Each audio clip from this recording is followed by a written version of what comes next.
Hello, everyone, and welcome to Nanoreviews here with Muscarian Softworks, where I review 3 games every week from my backlog, early access queue, or demos of upcoming hot titles. First, I checked out the demo for goblinAmerica, a bizarre first person shooter that I saw compared to Cruelty Squad fairly often, largely due to its colorful, surreal visuals, weird UI, and blend of immersive sim and speedrunner FPS type mechanics. However, the gameplay of this feels quite different. It's less of a hardcore assassination simulator. The combat feels a little more floaty and arcadey and a bit more forgiving at first.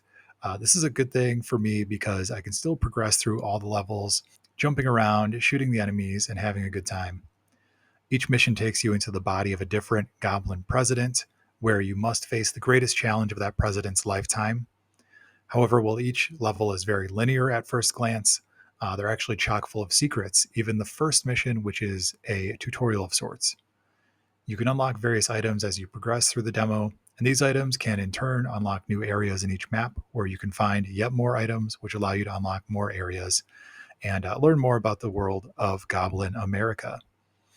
There's a surprising amount of depth to this, making it feel more like a Metroidvania type exploration heavy game than your typical first person shooter. While the demo only has the first 2 missions out of many, they each have a number of hidden areas that beg for multiple replays each. And in addition, you can try to speedrun them or do other challenges as you go through the level. I highly recommend that you check out this demo, and I'm very much looking forward to the full game being released. Next up, Dungeons of Blood and Dream. I actually started playing during early access. It's since been released, hit 1.0, and had a number of content updates. It is a mashup of a first person action RPG a la King's Field and a room by room roguelike procedurally generated game, such as Binding of Isaac. You, as the Blood Wizard, progress through a series of unique dungeon environments with the aim of discovering the identity of your captor and freeing yourself from the mind prison you find yourself in. As you enter each room in the dungeon, a force field appears and you must defeat all enemies in the room in order to progress. There is an incentive to explore every room in the dungeon, despite the dangers, because of the various weapons, rings, potions, and secret rooms you may find throughout.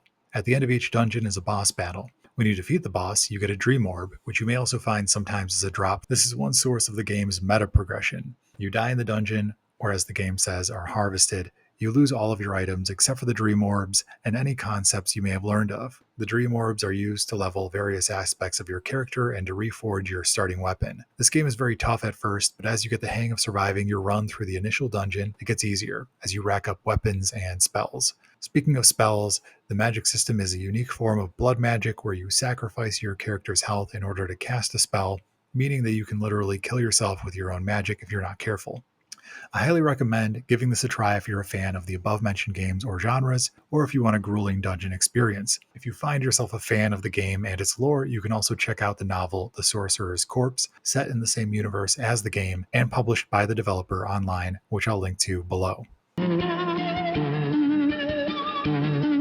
Last but not least is the 2D retrofuturistic dungeon crawler Metro Quester, a straightforward grid-based exploration game where you are tasked with exploring an underground subway system that has been overrun with mutants and defeating several boss monsters that are mapped out for you in advance. As you explore, finding your way to these bosses, you must find food and resources to continue.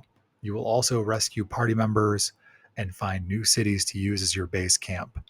I find this game really intriguing because it combines classic dungeon crawler gameplay with a turn-based auto battle system where you set up your character's abilities in advance and let them play out on their own.